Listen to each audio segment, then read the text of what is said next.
तर बिहार विधानसभा निवडणुकीच्या पहिल्या टप्प्यात अर्ज मागे घेण्याची मुदत सोमवारी संपली आहे। त्यानंतर 18 जिल्ह्यांमधील 121 विधानसभा मतदारसंघात उमेदवारांचं चित्र स्पष्ट झालंय। यानुसार 1314 उमेदवार आता रिंगणात आहेत। पहिल्या टप्प्यात 6 नोव्हेंबर रोजी मतदान होणार असून 17 ऑक्टोबर पर्यंत अर्ज करण्याची मुदत होती, तर 18 ऑक्टोबर रोजी छाननी झाली।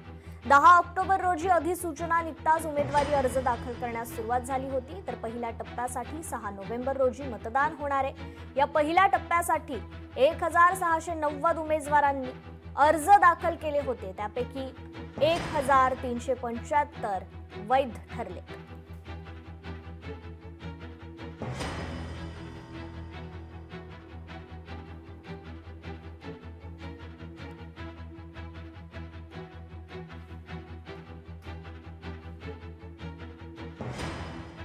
तर बिहार निवडणूक 2025 121 मतदारसंघात एकूण 1314 उमेदवार आहेत। महिला मतदारांच्या आधारे जदयू बळकट असल्याचं चित्र आहे। तर पहिल्या टप्प्यात अर्ज मागे घेण्याची मुदत सोमवारी संपलेली आहे।